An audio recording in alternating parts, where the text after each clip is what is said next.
There you go. All right, welcome everybody to Analytics for Marketing. Your host is Eunice Nyandat, the founder of My Biz Marketer. We're a marketing agency for startups and small businesses where we help you create a clear path to your customers. And one of the ways we do that is by helping you understand your data and analytics that help you define those customer segments. And with me is... Hi guys, as you can see, my name is Rima and I'm the founder and CEO of Ardy Marketing. Thank you for joining us today. We're really excited to actually do this topic. But a little bit about Ardy Marketing. We're an organization that helps other organizations with their marketing needs. We understand your objective and then we do something for you. Some of the things that we provide is like brand awareness, whether it's online or offline, video marketing, reputation marketing, websites. I mean, there's so many different things that we do. Of course, anytime you need some help or you have some questions, please feel free to, reach out to either Eunice or myself. And Eunice and I have been doing this for a while, since last year, and it's a great thing. I mean, come what may, we generally have at least one webinar and one Q&A every month. Isn't that right, Eunice? Yes, it is. And it's so exciting to actually do this, topics, month on month. In fact, what I would like to do before we even go anywhere is a couple of housekeeping and also introductions. We have two people from our teams as part of the webinar today. One is Nepton and the other one is More. Can you guys please just unmute and say Jambo to everybody here? Hi guys, my name is Neptune Aduma, Communication and Content at MBM Africa. Thank you. Thanks, Nepton. Thank you. Hi everyone. It's awesome to have you guys with us today. My name is More Albing-Skodek, and I do digital marketing for Ardy Marketing. Super. Thanks, More. So just quick couple of things is, keep yourselves muted just so that no one gets disturbed by your background noise. We will also try to do the same thing on our side as well, especially between Eunice and I when we're talking. And the chat is open. So please write your introductions on the chat so people can get to know about you. So a little bit of networking is happening as well. And then also ask your questions. So as we're going along on our webinar, the presentation, you can keep asking questions and we'll keep having a look at it and we'll keep interacting as well with you all. So thanks for that. So going into the presentations. Today, of course, you know that we're working on analytics for marketing, and some of the things that we're going to be looking at today. One is the definition, of course. What is marketing analytics? The whys, why marketing analytics? What are the challenges, traditional versus digital? And, when you, did I get the right? Yeah, 1-0. I mean, you being in the traditional parts, I mean, you can be also, feel free to, put some items into there as well. Importance of analytics, social analytics. What are some of the measurements that we need to do for our analytics? What kind of data that we need to measure? Some of the things, of course, is your digital marketing, including the SEM. What are some of the tools you can use, especially for website, that you can start using for analyzing? Why is marketing dashboards important and you need to have something like that? We'll go through a couple of examples, where to start. If you were to start today, where would you start? And then we'll, do, before we conclude, we'll do a Google Analytics. Also, we have some next Q&A.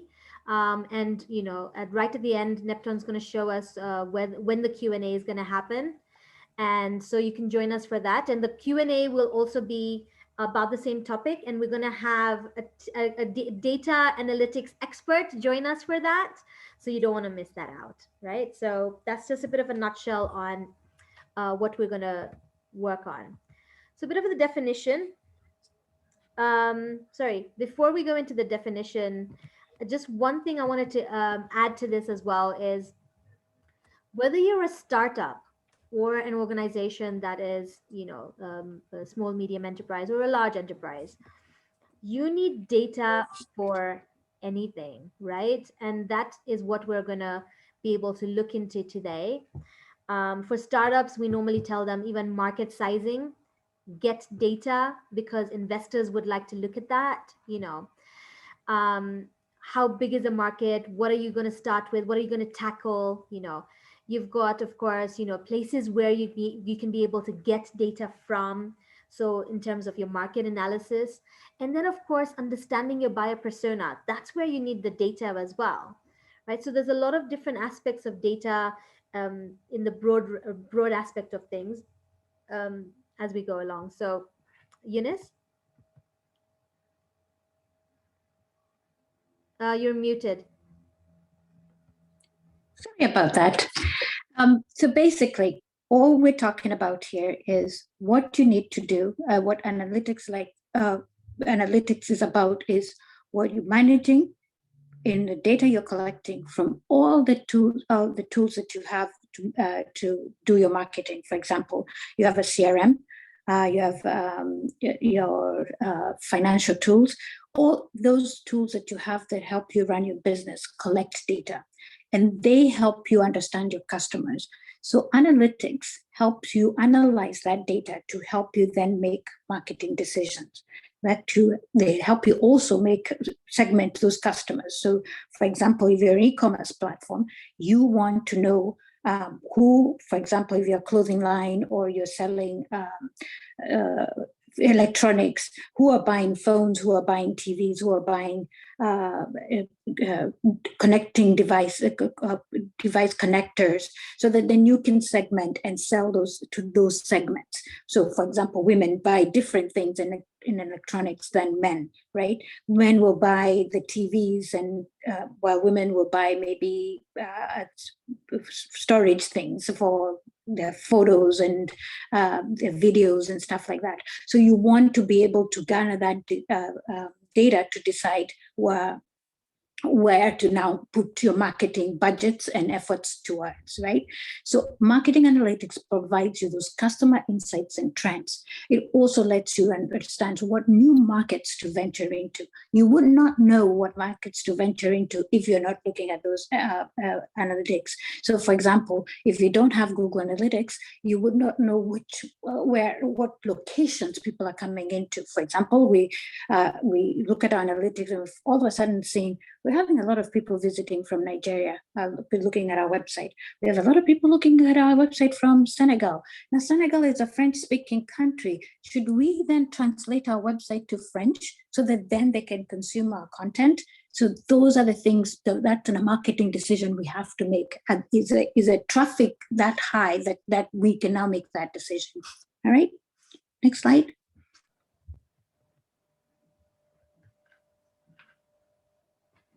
So Okay. Go ahead, Duma. That's fine. So, I mean, one of the first things, of course, you want to do is when you're analyzing, one of the major, you can call your website your online salesperson. So, of course, you want to analyze the data that's coming in through there, right? What are the behaviors of people coming through? Where are they coming from? One of the things that Eunice has said, locations. Where are the locations of people who are coming to your website? If there's a lot of people coming from, I don't know, like the UK or outside of the country, then and that's not your target audience, then you want to figure out that, is there something that you're doing wrong? Why is it going from there, right? So of course that behavior and activities that are happening when people come onto your website, you want to have an objective. For example, you want people to go to your contacts us page, right? So that's a goal that you have. Are you able to then measure that goal of yours, and see how people are going there? And if it's not working the way your goal is, then you need to start thinking, maybe do you need to improve your content? You need to improve something on your website or change something so that your goal is achieved. The behavior of the, how the needs, for example, you have people coming onto your website and they have questions, right? So they're constantly asking the same questions over and over. But if they're asking the same questions over and over, that means that you're not satisfying their need. So then you need to change some of your content to actually have that, maybe even on your homepage, so that they're not asking those questions and they're asking some other questions instead, right? So what your value proposition is, maybe that needs to be as the main item on your website. And then, of course, analytics can help you to optimize your website as well. Some of the things, I mean, major things is like how fast or slow is your website? Is it quick to be on uptake? Do you need to modify something so that it's actually faster when loading it? Or some of the information that you get from the analytics is like a lot of people, and in Kenya, this is the reality of it. That the data shows that a lot more people are going to websites via their mobile phones. So you want to make sure that your website is optimized for mobile, right? Versus in a different region, more people go onto the website on a computer or a tab. So that information is really important in terms of your web analytics, right? Some of the things, of course, here is identifying your market information needs, your customer database. You want to improve your customer database. In fact, that's one of the major things that you probably want to do. How do you get people to leave their data on your website or data with you? So some of the things you can probably do, again, in your why, in terms of data, is uh, get people to, apart from your newsletter, because everyone knows that you put on your email address for a newsletter, but a lot of people don't want to do that. So how can you do it? If you have a freemium, which is a free version of your app, then you can actually get them to join in for that and leave your data. So again, you have a hot lead for someone who actually likes to use your product, and then you can be able to use that for sales. Or you can have a resource, again, a great way of actually increasing a customer database as well. So some of the things, of course, on that is data mining, market research, understanding the trends. Of course, big data is such an important aspect of things. But you see what to do with the big data as well, right? You've got all this data analytics that are there, but you need to analyze and use them for your business or propelling your business as well, to have that competitive edge, to understand the trends and behaviors, to understand where are your opportunities, right? And that's some of the whys of data and data analytics. Eunice?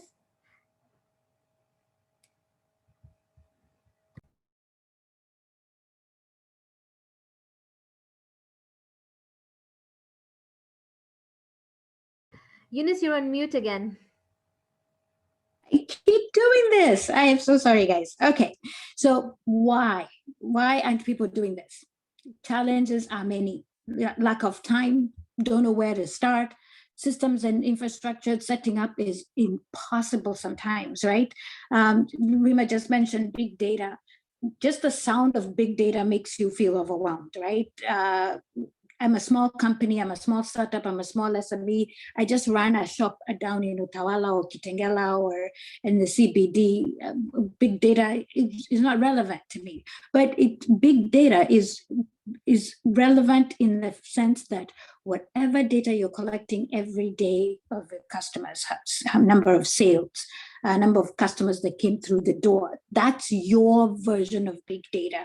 You need to understand this so that you can then revise how much merchandise you're bringing into the store, how much marketing you have to do, and what budget allocation you have to do. Then the other struggle is what should staffing allocation, or how much understanding should I then go into so that I know the basics enough to support myself, so that I run this business efficiently. Most of us SMEs and startups do not do this because they don't understand analytics. But if you just understand the basics, go on YouTube, learn how to even begin, get an Excel spreadsheet, put all this data in and just look at month to month how you're doing. Sales were up, sales were down.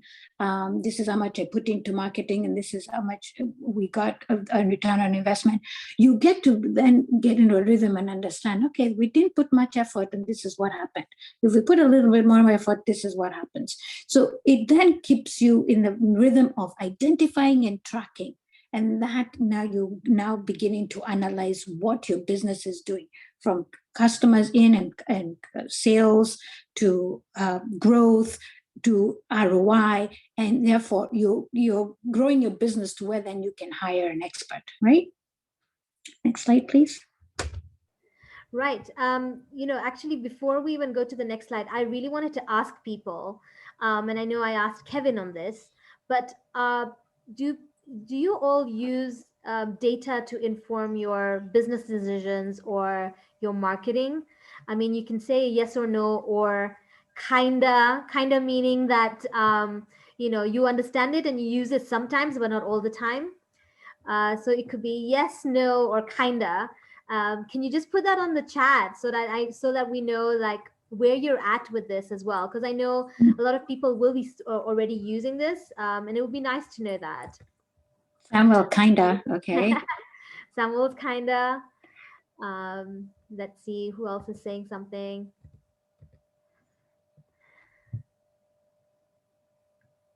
So already we have Kevin, which is a yes. So let me repeat the question, which is where are you at with your data? Do you use data to inform your business decisions or inform your marketing on what you need to do? Fantas, kinda. Okay, we've got Patrick with a no. That's okay. That's fine. Grace, yes. Yeah. You're in the right place, so that's pretty good. Okay, so you can carry on sort of writing that in the chat, and I'll ask another question a little bit later, just to know where you're at with this. Okay. Let's just go to the next one. So, traditional versus digital, Eunice. Right. So, guess what? Traditional and digital are two vastly different spaces, right? Traditional, think about traditional marketing being your billboards, your word of mouth, your posters on the wall, on the streets, trying to get word out. Any form that is not digital, right? And how do you then collect data on how that's going, right? How do you tell how that billboard is doing? When the folks on the billboard around come to market to you and ask you, okay, well, we got a billboard, it's on Mombasa Road. Mombasa Road sees this amount of traffic. Maybe 100,000 cars go by Mombasa Road. They're going by an estimation of how much traffic goes by there, but they can't actually tell you how many eyeballs are going to see your billboard, right? So you can't put a number to it, but it gives you a brand visibility and it creates brand awareness.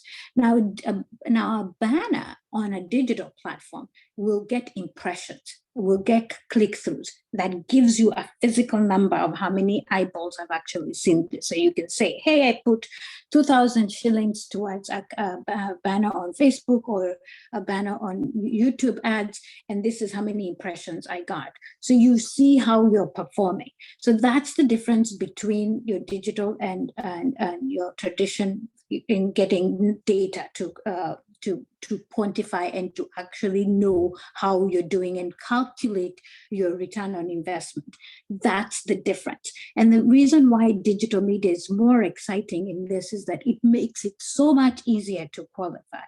Now, if you were to try and calculate, so I'll give you an example. We have an event, it's at data analytics, and we put posters all over CBD. Would have to then come here and ask, so how did you find out about this event? and somebody had to collect that data, asking you all about the event and how you found it. You say, hey, I saw the poster in CBD or Koinange Street or Mombasa Road or whatever. But if we're asking you digitally, you'd have said, oh, I saw it on WhatsApp, I saw it on Facebook, I saw it on whatever. But then we sent you an email asking you that information. To collecting that information from you, it's easier because it's electronic, it's faster. Well, if we are physically at a physical event trying to collect data of all the people attending that physical event, we have somebody standing at the door welcoming you to the physical event, asking you where you found out about the event. So meaning it's time consuming, it may be a little more costly, it takes away from the ease of doing data collection, right? So even market research, why it's expensive doing market research in the traditional way, it's that we're sending surveyors out, it gets very expensive. So you SMEs take this advantage of the digital media and the digital space to just start collecting with your CRMs, with your social media platforms. Collect that data, all the followers, all the likes, download into Excel and collect that data so that you're able to make good decisions on how you're doing month over month, because some of these platforms don't save the data beyond 3 months. So you have to download it so that you have it, and be cognizant on how long they keep it so that you are downloading it as often as you need to. All right. So, and an example it would be, for example, when Jiro talked about the use of programmatic advertising. You have this data, and when Jiro came to you and said, guess what? We have women watching TV at this and this time, right? And you now know from this data that, by the way, we have women coming to like our posts on these outfits we've been posting to your e-commerce platform. And you decide, okay, if I line up the posts I put with a TV ad, knowing most of our consumers are watching TV while browsing Facebook, I'll get maximum impact on my advertising or my marketing. So that shows you how you've used your data to maximize your advertising budget or your marketing budget. All right. Next slide, Nima. Right. So, from what Eunice is saying, of course, some of the things that are important to do data analytics. And I know that, Grace has actually mentioned something about this in terms of SMEs. Great. I'd really like to lack of analysis, for example. But some of the things that are important for you to do, you've got data, but what you need to do is understand, for example, the customer market trends. This is something that's important to do. This is now from the bigger aspect of data, right? Like, for example, the information that we received, how are people preferring mobile to computer. That's one of the trends that was there, right? There are other bigger picture trends that you want to understand. And if once you understand that, you can then make sure that you can change your business or a process or a product to actually suit your customer needs, because the trends actually explain what the needs are from your consumers as well, from your consumers' point of view. So again, the analytics of this will help you with that. One of the other things is what's working and what's not working, right? Again, you get a bit of an idea with the analytics on that. So, like, for example, I mentioned to you that you've got an objective that you want to move people to the contact us page, and then you'd like them to fill in the contact. But then people are not doing it, or they're not doing it enough, and you're actually using the analysis month on month or year on year to see what's happening. So you see that something is not working because I'm not getting my conversions the way I'd like to, like even if it's inquiries. So then now you know what you need to change on that, right? Market analytics are now allowing to monitor the trends as well. So again, you understand what is the opportunities that are out there. Again, it's important to understand the return on investment. You put in so much effort and time and money into your marketing. So you want to know what is your marketing return on investment into what channels, for example, are working better for you. Where are you getting the inquiries from? So if it's social media, which social media page is giving you that better return on investment, for example, right? So that's an idea to use for analytics. And of course, forecasting. Sometimes it helps you to see into the future that this could be what could help you to propel you forward. So you're using the analytics to see, for example, one of the examples is if you do like for example gifting, right? And you have a business where in your business you actually do gifting all throughout the year. However, you see that during Father's Day or Mother's Day or Christmas that there is a certain trend that's increasing. So you know, as a forecast in general, the next year will kind of be the same as well, right? So you put in a lot of effort into making sure that increase is even higher year on year. So again, the forecasting will actually help you with that, right, Eunice?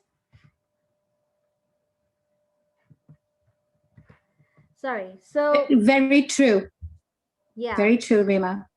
All Go right. ahead. So going into social media analytics, some of the platforms on social media, all of them actually give you a bit of an analysis, right? So it's important to do, for example, what posts are giving you better output in terms of your target audience, who's seeing what better. And we do that in this in social media audits sometimes as well. So we do testing where you do an image or something like that, and then you see which one is working better, right? So it helps you to analyze even your social media, to see like what is working better and what is not working better, and then doing more of that for your target audience as well, right? It actually helps with interaction as well. You facilitate conversations with different people online, on your social media pages. So, like for example, you're going for engagement, and that's what your objective is. And if you're getting more engagements from your A post rather than your B post, where on the B post is more text, and on your A post is only imaging or a video, for example, then you know that I want to do more of this where the engagements are going more as well, right? So, of course, that's some of the social media analytics you can look at. And of course, patterns. You connect with your customers in the best way possible. And the information you get from your customers, you can extract that and you can see the patterns.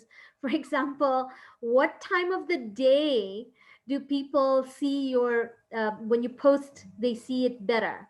So is it in the morning? Is it the lunchtime? Is it in the evening? Is it over the weekends?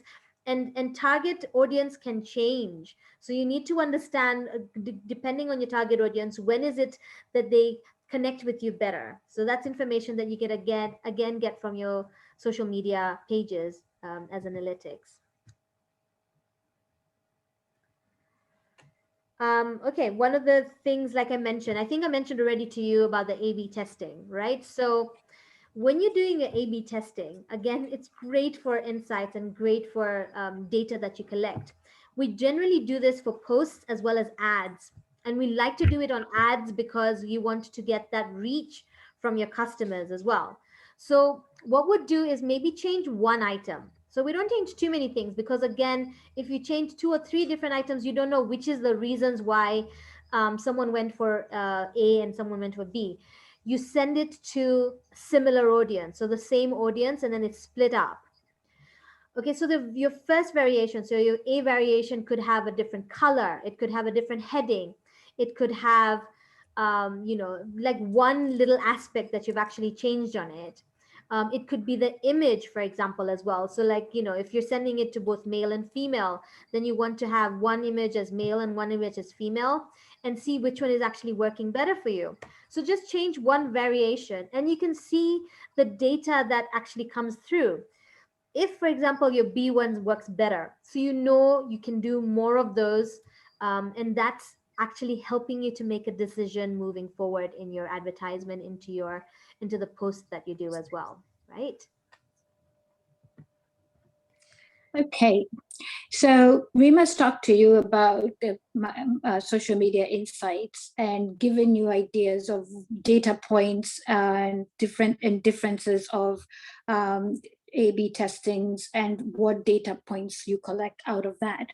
So this is where we talk about the metrics that you are supposed to collect. So we've given you ideas of points to collect. So now you know that the following metrics are important, the marketing metrics. Out of that, if you do social media marketing, what points to collect? Is it segments? Is it customer behavior? Is it, you're collecting every single one that you feel is important to your customer, because you know your customer best, right?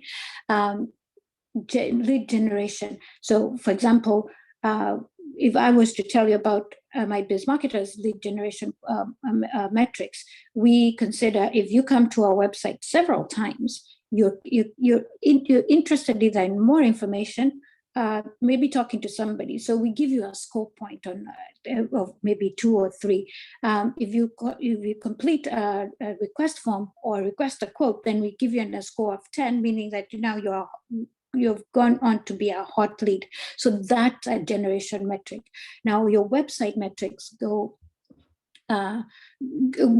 be something different depending on each and everybody. So e-commerce metrics are different from a general website metrics or marketplace metrics. So every website has its own type of metrics. So every one of you needs to sit down and design the metrics they need to follow. So event metrics, digital marketing metrics, and web analytics metrics. All right, next slide. So let's put a finer point to the digital marketing metrics, because those are heavier and boil down to your return on investment and actually make a difference to your sales. So one of the things and one of the reasons why we are here is that you want to make a difference to your sales. You want to drive more sales to your business, and people are finding you online. So search engine optimization has to be paramount on your to-do list. You have to optimize your website so that people find you. If you're selling t-shirts and you're selling children's t-shirts, and kids like SpongeBob t-shirts or Superman t-shirts, but you do not have SpongeBob t-shirt keyword in your website, when I'm searching for SpongeBob t-shirt, your website's not going to show up. So you see the importance of making sure those keywords are in there, right? Make sure those keywords are in there so that when somebody's trying to find that particular thing, your website shows up. If I'm trying to find kitten heels, there's low cute heels that Michelle Obama wears, they're very beautiful. I Google red kitten heels. If you're selling those, I will find them. I'll find your site. So keywords is important. Now, analytics does this. They help you figure out what people searched to find your site so that you then add those keywords to your site. Social media analytics also give you an idea of what customer types are coming to you. So then you modify your site. For example, if you've got a website and you're still not sure who your customer type is, and you start to see it's more female than it is male, the language in which you use in your website then will lean towards being female speaking voice instead of a male speaking voice. So it has feeling words instead of men don't like feelings. So you don't want to use feeling words. If you're a technical website, make sure when you're speaking to a male dominated world, if you're selling Boeing fluid nuclear weapons and stuff, then you're going to be technical, and women wouldn't want to be on that site. So that you're cognizant of who's coming to your site and using the language and imagery, right? So, and then when you're doing then the search engine optimization, using those tools, you're doing the same. You're making sure the imagery matches the audience. Your wording matches the message resonates with that audience. And you do the A/B testing, like Rima said, to make sure you're finding the right balance of image and message, right? And your display ads the same. So collect as much data so that, and then I know this sounds very intense and it is involving, but it is going to, you do this hard work now, it's going to mean that you are doing well in the coming future and you're doing best. And once you've done it, it's now set and gone. You just rinse and repeat and improve. All right. Next slide, Rima. All right. So knowing with that, what I've just said, when it comes to then dynamic remarketing, it gets even easier, right? So remarketing will get, especially dynamic remarketing, gets much easier when you've got your website done correctly. Because what Google, for example, does with remarketing, it uses what you have on your website, pulls the imagery, pulls the content on your website to use that to create dynamic ads for you. Now, if you don't have it right, so it's garbage in, it's garbage out, right? So it's sending the wrong message, the wrong image. So make sure that it's right. Now, then retargeting, it targets the customers that have come to your site and make sure that they're seeing that message again, or your ad again, the post again. You've ever searched for, when I search for a pair of kitten shoes, all of a sudden, everywhere I go, Instagram, if I go to Facebook, I'm seeing kitten heels everywhere. Everybody who sells kitten heels now, it looks like they're following me. I go to blogs, same thing. So this is what happens. If you're doing your retargeting properly, then your ads get seen by like customers. And then the similar audience setting comes into this play, that comes into this. When you have got an email list that you've created and nurtured properly, you want to upload that onto Facebook or Google so that Google then now knows, oh, so this is what my BizMarketers customers look like. Let's look for customers like them and send them to my BizMarketer, or send them to Ardy Market, or send them to Malipo, or send them to the Diani lady with the nutrition food. So she now can see more customers, because you now need to tell Google, Facebook, who your customers look like, so they find you more. So the metrics you're looking for are those conversions, the goals, the pull from the campaign search, the search terms, which if it's kitten heels, that's kitten heels. It's best nutrition, that what best food gives vitamin C, it's strawberries, it's oranges, what food has the best vitamin C. Then if people are searching for that, they stumble upon your site, right? You've got that in your keyword. So is it location? Where do I find you, and how can I buy from you? Do you actually sell in my location? All right. So those are the keywords. All right. Then of course, your top pages of content tell you which sites, which pages your visitors are going. It shows you their interest, in that if they're going to your contact us page, they're interested in contacting you. And so if you're not getting those contacts, something's wrong with your contact us page. But keep tabs of what's going on those metrics. All right, next slide, Rima. Yeah, and I love the idea of SEM analytics and stuff. In fact, one of the things I want to kind of ask everybody in here as well is that one, do you have a website? And two, because we're going into tools right now, and I just want to know, two, do you have Google Analytics on your website? So you can say yes and yes, or yes and no, or just no. So if it's just no and no, means that you don't have a website and you don't have Google Analytics on it, right? So just a quick thing on that one. Double yes, Kevin, that's a great one. Yes and yes, fantastic, Samuel. Yeah, so if you don't have a website, just say no and no, because of course you don't have Google Analytics, you don't have a website, so that's fine. Can I quickly answer a question Grace just asked? Sure. So what kind of data does a mama mboga or somebody with a small kibana collect? Oh, there's so much data you collect. How many customers did you serve today? Count them. How many items did you sell? break down the items. If you're a mama mboga, how many sukuma wikis did you sell? How many mbogas did you sell? How many carrots did you sell? And so you now know which is your top selling vegetable. So you stop buying vegetables that you don't sell, right? What else? So the location you're sitting, how many people went by? Count. Nimeona watu sita leo, nimeona watu 10 leo. How many people went by? So maybe you might want to change the location you're sitting. My Kibana is, how many people are going by this CBD location? Are we seeing people? We call lockdown, we're not seeing people, right? How many people actually came into entered my door, and how many looked through the window? All right, you're counting those. What were the sales today? Every day you're collecting data points. So at the end of the month, you calculate sales, traffic, all that. Even the same numbers of the web are the same numbers you calculate, whether you're Mama Mboga or a store in Utawala or Kitengela or Kisumu, wherever you are, those are data points. In fact, I'm just going to add to that because I love my Mama Mboga who comes to me every day. Yes, Rima, tell the story. She knows that I need something on a particular day. So she knows that she'll bring for me this. And she even tells me, look, market days are Tuesday and Friday. So if you want something fresh, you let me know Tuesday and Friday. And without fail, I know that she's coming at 9:30 in the morning.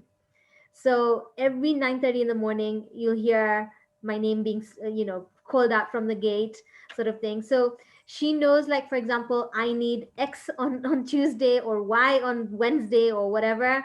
And she's amazing at making sure that happens.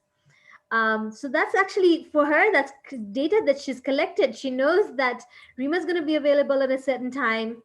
And the things that I like, and she makes sure that she has all of that stuff. Yeah. And if at any particular point, I mean, she also knows, like, for example, and this is a Kibanda thing as well, that most people will realize there's no milk in the morning at 7 in the morning or something like that before they're going to work. So you make sure that, like, for example, you're properly stocked up on milk and bread, either in the morning or in the evening, because as you're going into the house, you want to collect the milk and bread.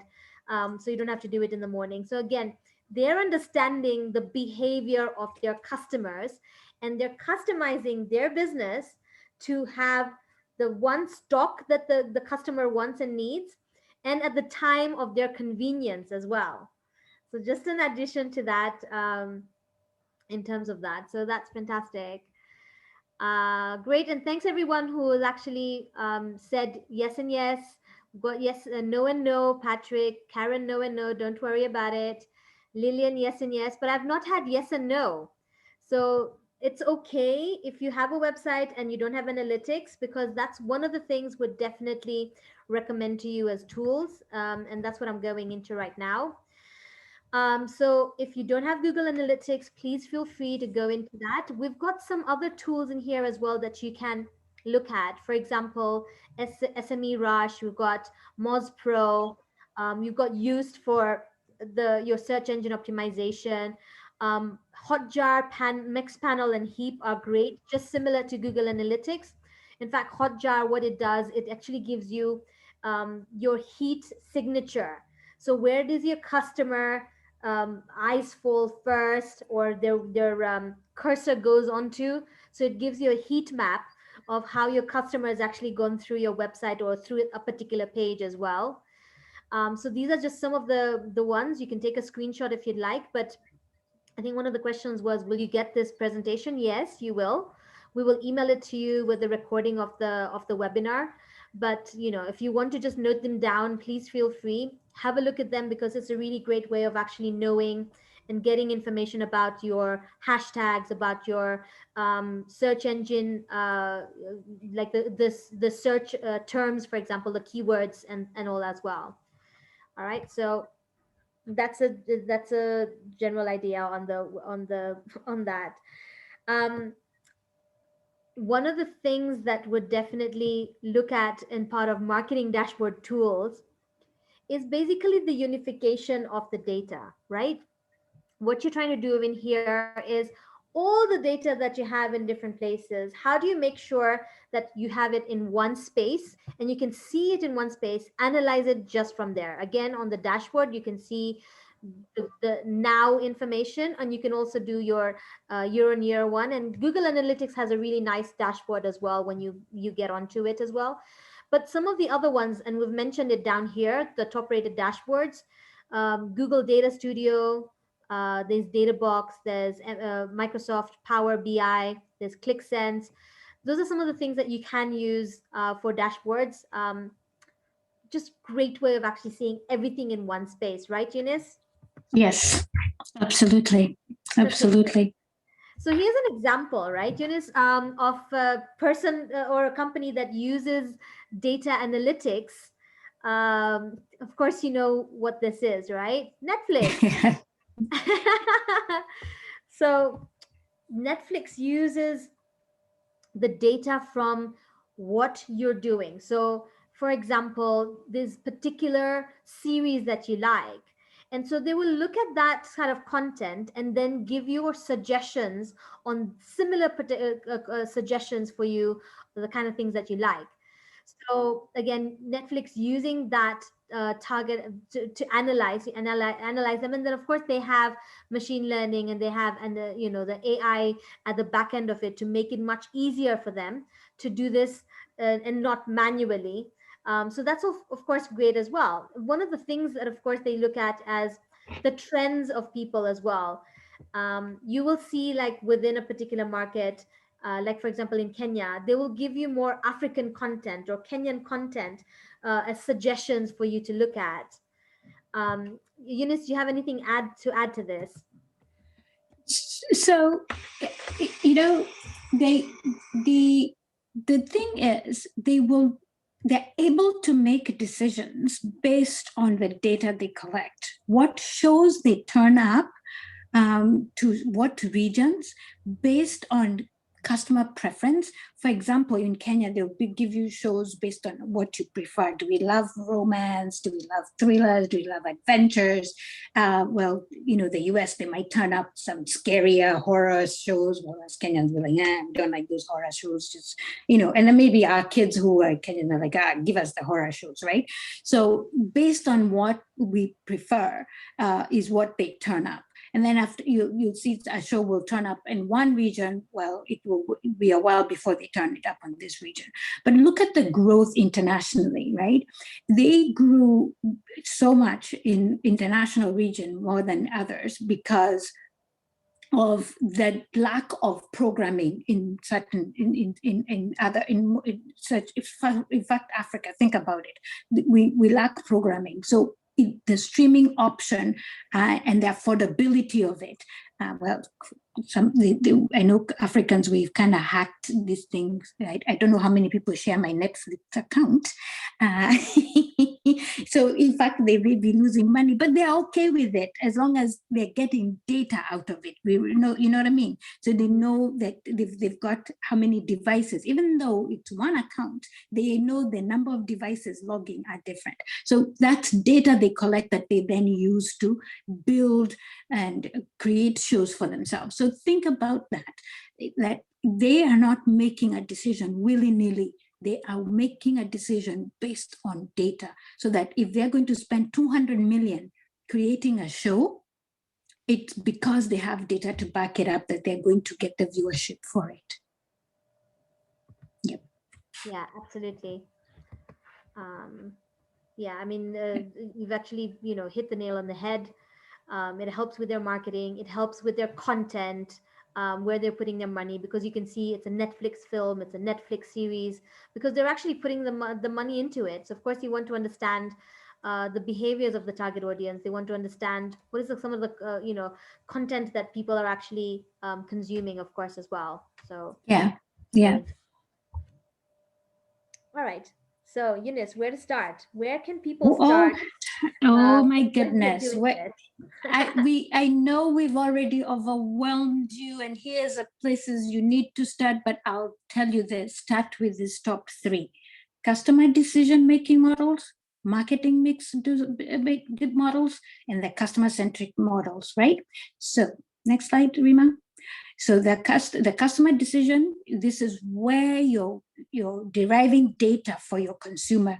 This is a consumer that is not converted yet, is about to convert to be your repeat customer, right? They're making decision whether to buy from you. You're collecting data about those visits to the website, their behaviors, their lifestyle, the features they like. For example, if you're B2B, you're probably going through this whole process of proposals and negotiation, the back and forth. They even have said, maybe the price is too much. We don't want them. But you have collected data from this whole exercise to figure out, so what did they not like? Was it the price? Was it the feature? We should collect as much as information so that we do better in the next offer, and maybe even go and counter offer to this customer. Now, if you're in a B2C situation and you're selling something online and you're an e-commerce platform and you're seeing people putting things on the cart and then not completing the sale, try and figure out, is it the price point? Is it the size? What is it? You're reaching out to the customer and you're collecting data of, if I put 20% off on this, did they buy? If you're discounting it and they're still not buying, there's something about it that it's not right, that it's not working. So collect that data and find out. So making sure that is it in trend? Is it in fashion? Is it, what of it is not right, so that then you're selling the right products to your customers. So this research makes sure you're aligning the right products to the right customers. All right, next slide. Rima? Can you see my next slide? Yes. All right, great. All right, so I mean, one of the things we're talking about is a marketing mix, right? Your marketing mix includes, of course, your 7 Ps. If you don't know about 7 Ps, please go and look that up. Your product, your pricing, your place, your promotion, your people, your physical evidence, your processes, all of that stuff is actually really important to see the bigger picture of your business, right? So you've got that data that actually guides your business decisions, guides your for example, in here it shows like the promotional. What do you do? What don't you do? You don't need to do everything, for example, right? You do things that are actually working. You test it out and you see, look, this is not working very well for me and I'm putting so much money into it. There's no return on investment on that. So you make all of that, right? So it's a way of actually like the regression information or the input information that you get. You're able to then create a model to validate what is making profits for your business, because at the end of the day, that's what you want. Your bottom line is very important. So of course, all that data and all the marketing mix that you use will then determine what you need to do moving forward on this, right? Being customer centric. So if you don't have so customer centric will come in because you've got existing customers. Are they purchasing from you on a continuous basis? Are you actually looking at it in terms of, are you backing up the information because you understand their needs? Are you getting feedback from your customers? I mean, one of the things we keep telling people is your customers will tell you the answers to certain questions. But if your data or the feedback, you're not even opening up the loop for getting feedback, you'll have people, for example, walking away from you and you don't know why they're walking away. But if you have a loop, customer feedback loop, where you're asking people at every touch point, for example, was it easy for you to get through to us? If you have an e-commerce website, was it easy enough for you to purchase all the items and put it into the cart? Was it easy enough for you to make a purchase? Was the delivery okay, or was it timely? Are the items that you received what you saw on the website? Or it could be a business, like for example, if it's a B2B business, again the same thing.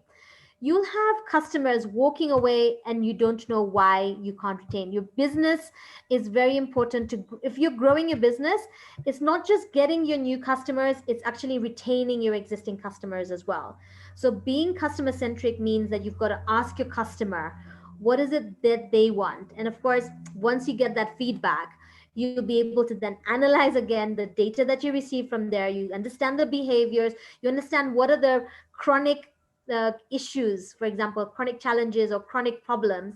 So again, you can make a decision to make those changes in your business processes, in your business itself, even in your products. You can create innovation in your products because of being customer centric. Again, using data and analytics for this. So yeah, so where do you collect the data, Eunice? So you collect the data everywhere possible, and you collect the data regardless of who you are and what you do, however small you are, you collect the data. And this is the data you collect. If you're that mama mboga, you know who buys from you. It's Rima buying from you. You know how she buys and what she buys and when she buys and how she likes to buy.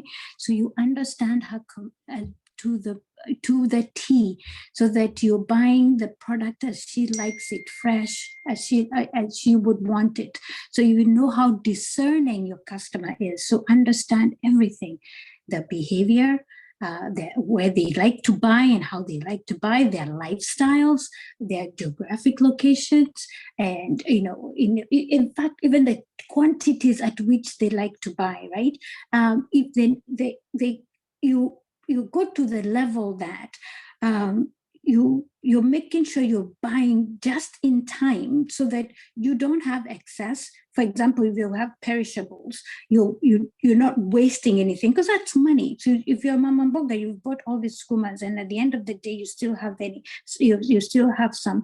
You're wanting to make sure that you're not going to throw some away. So if you're collecting data, you know that you only are able to sell how many bundles a day. So don't buy many in hopes that you're going to sell them. There's no in hopes, because you know how much traffic comes through your that little location you're at, right? So buy what you can sell that, and then in fact, if you're done selling, then go do something else or finish collecting your data. If you're an e-commerce platform, you've seen how many people in kibandas and toy market or whatever have inventory that sits there for years and they've not sold, and they're hanging on to it and still want to sell it to you at the price they had bought stuff for 2 years ago.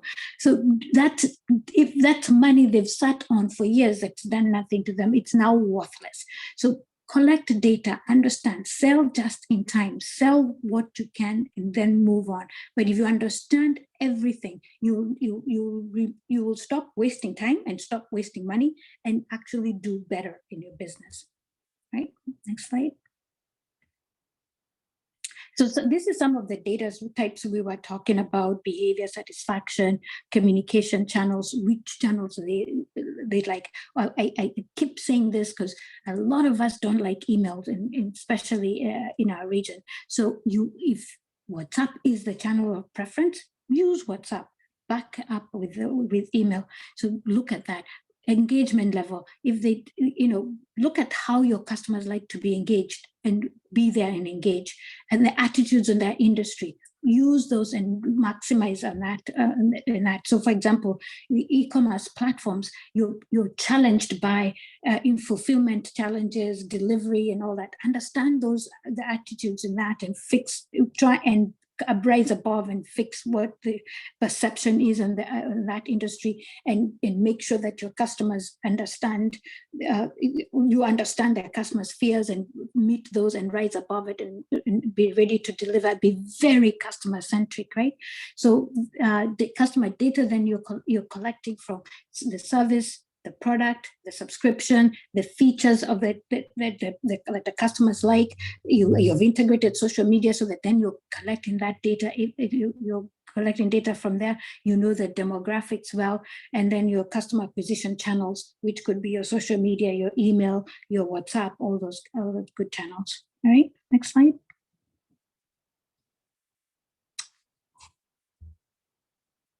So where do you start? Again, the reasons why we'd ask that question was, where do you start in terms of like your measurements, or where do you want to collect your data?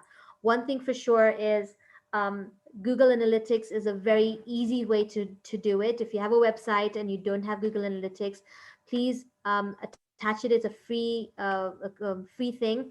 In fact, one of the questions that Grace was asking on the chat over here, let me just pull it out. What is the criteria that a business should use when it comes to choosing an analytic tool, considering different businesses have different needs? One of the ones that would cut across all businesses is definitely Google Analytics, right? Another criteria you'd use, for example, is how much is your budget? What is your budget? What is your objective? Using the objectives, using the budgets, you'd be able to see, for example, look, I have a little bit more money because I'm an e-commerce website. So I definitely need to have this as my core business. So I don't mind spending, for example, on Hotjar to understand the heat mapping, right? So then you want to go into a paid version of something for your business. But then there are a lot of different free tools as well. Even any of these tools have the freemium offer where you can use it and you can try it out for free. And then, of course, you need more ideas for it. That's one of the things I would use as a criteria as well for your website. Again, just on the website part of it, put a free resource, and then put over there for someone to download the free resource, your mobile number, your email address, your name. So again, that becomes as part of your database of you starting to collect data for people who are interested in your content, and they could be your potential client later on. So you put them into an email drip, in email drip marketing. Again, that's a data know your customer part of it as well, right? So these are some of the criteria. Again, it really is a part of your objective. What is part of your objective for you to know what kind of analytics tools to use, and like I said, budgets as well, right? All right, so final thing on this, we're not going to go through all of this right now because also we're time limitations, but we've put together some limitations and benefits of Google Analytics. Feel free to go through them at your own particular time as well. Again, Google Analytics in terms of what metrics to sort of look at. This is just a quick one for you. Number of sessions, the total number of sessions per person, which how long the sessions were when someone came on, bounce rate, number of new users on your website, where the users coming from, where they visited from. Like, for example, if you have certain UTMs, you can be able to see they came from Instagram, they came from Facebook, they came from here, so you can be able to see from there which channels users are coming onto your website from. Bounce, like I've talked about bounce rate already, so that's people coming onto your website and then just bouncing off in a few seconds because maybe either they landed by mistake, or it took very long for it to load, or the content is not captivating enough for them. So again, that analytics can help you to make changes on that as well. All right, so these are some of the metrics you can use on the Google Analytics. Social media analytics, again, like I mentioned, each of them have analytics, which I mentioned earlier.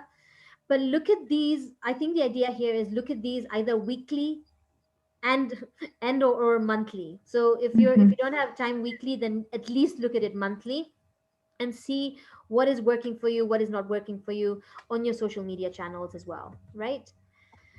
So in conclusion, right, Eunice, you want to just take this? Yes, please.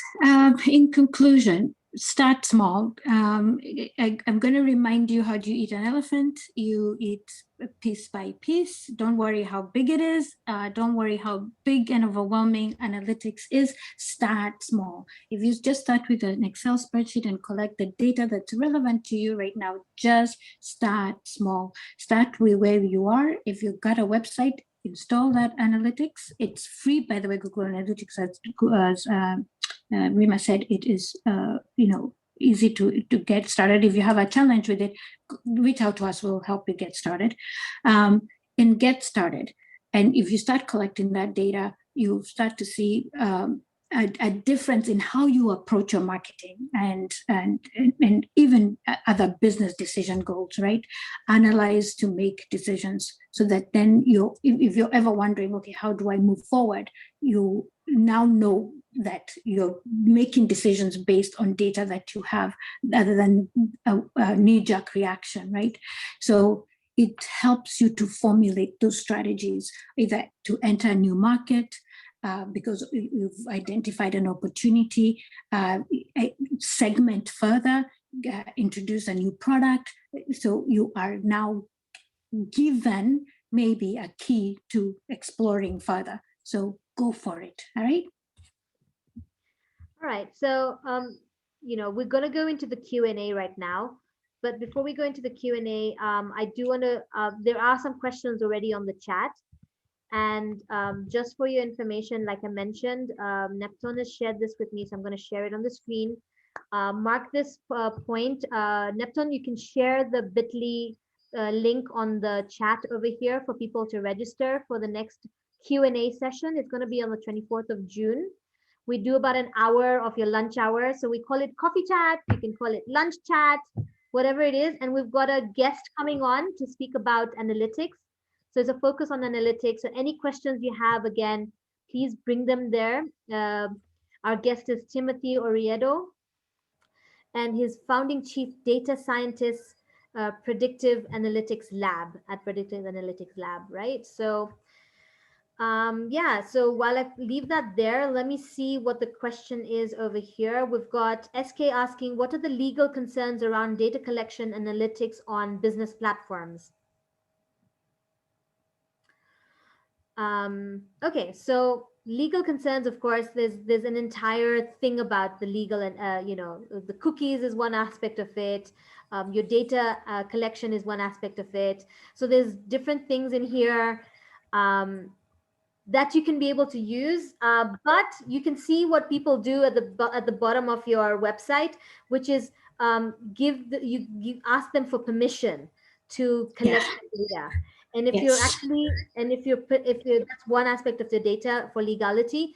The second thing is if you're asking people to give you data for a newsletter or for the resource that you're downloading or something like that, or white papers or whatever, then you're also telling them that in your terms and conditions that you're not going to use this for third party. It's only for your use, So again, in the terms and conditions, you can put that in there as well. Yeah. Right. So. Yeah. So, for example, GA, if you look at GA when you install Google Analytics, it only gives you user. It doesn't give you personal identifying information. Eunice Nyandat, birth date. It will never give you personal information. It only gives you user, probably location and behavior, my likes and all that. It will never give you personal information. So the personal information you collect is when somebody subscribes to your newsletter or buys a product from you. That's when you get personal data. But then, as Rima says, you also agree, you give them a consent form where you agree, and this is an exchange you have with your customers and your users. You're agreeing that you're not selling their information to a third party, to marketing agencies to then remarket to them. So that's the agreement here. You're only using it to market to them. And in fact, you actually say, I'm using this for my company reasons only. So it's to help me give you proper services, period. Yeah, so thanks for that. I know we're actually a little bit over time, but we've got one more question in here, which is from Lillian. After how long should you start analytics for a new business on Facebook? And the answer is immediately. Immediately. You start immediately. If you wait too long, you've lost data. Right, Rima? Yeah, you've lost data. You've got to start it immediately. How many people, how many new followers? Again, even on followers, are they your target audience? Which is why I would always suggest, apart from your family and friends that you're inviting to, sort of follow your Facebook page or like your Facebook page, do some understand your persona. So again, the data that you use to understand your buyer persona, and then use targeted ads on Facebook to then sort of attract the right audience to like your Yes. page, right? So that you have better conversions as well. So because sometimes you think that, oh my God, I've got 10,000 of followers or people who like my page, but no one is actually telling me anything, right? Of course, Facebook has its own algorithms as well.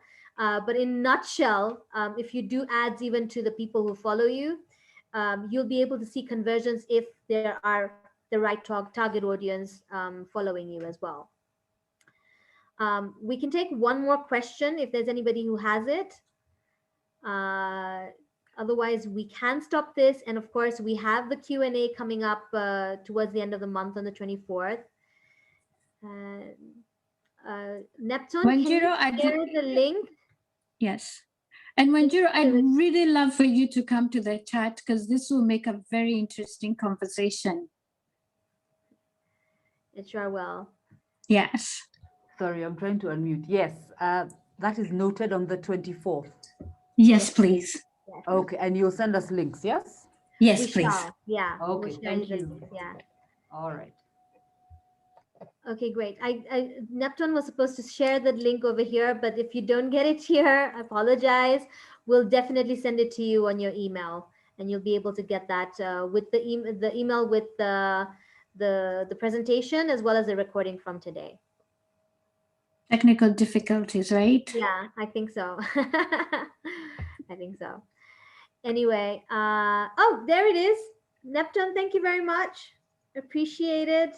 Appreciate it. It's right there for everybody to bounce into. But I want to take this opportunity to thank everybody so much for being here today and going through this presentation.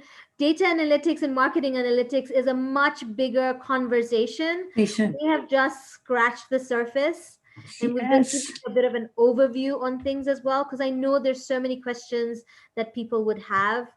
But we just wanted to make sure that this is kind of like an overview to understand that you can have a data-driven or data-informed decisions that you can make for your business. And so we wanted to highlight like something that you can start off with as simple as one, even if it's a one-pager website. WordPress is great for that, guys. Go onto WordPress, pick a template and then work with that, so you at least have one page of template, and then use Google Analytics on that as well, right? So very easy to sort of start off with. And of course, like we mentioned, do SEO work on your website. Understand what kind of things are people searching for when they're looking for businesses similar to yours in your search engine optimization or search engine key terms as well. I guys, if we didn't make a case for the reason to do this, remember now, look at the superhighways we're building, right? People on borders, people are on Ubers, people are driving, people are on matatus. They're not walking by our stores. They're people are ordering from Global to get their grocery shop. They're not walking around to come to your Kibana and stop and shop. They're on their phones. So the way to catch new customers now is they're digital. So if they're not online, we can't find you. We'll not be able to buy from you if you're not online. If you're not on WhatsApp, you're not on Facebook, we can't find you. So please get online and then use these tools, or the digital world will go by you and you wonder what happened. Yeah, true. But if in case, like I know there's some people in here who have not been able to see our previous webinars, like I mentioned, we started last year, and we've been doing, month on month. We've got something on last time we did value proposition. There's something about marketing planning, how to do market planning. There's tools in marketing. There's so many different ones. And thank you, More, for sharing the YouTube link. You can go onto the YouTube page. Please subscribe to it, and you can go through all the different previous recordings of our webinars that could help you in your business as well.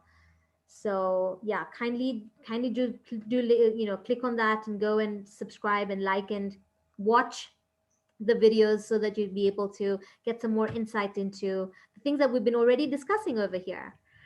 Right. So with that, I'd like to thank everybody for coming here. Thank you all so much for your time and for your ears. And thanks for all your questions and your interactions as well. Really appreciate it. Much appreciated. Thank you, guys. Thank you, Lillian. Can't wait for Thank the you, Q&A. guys. Yay. Thank you. Bye. All right, Bye. then. Thank you Bye. for coming, Basil. Thank you for coming, Thank you. Grace. Bye. Margaretti, thank you.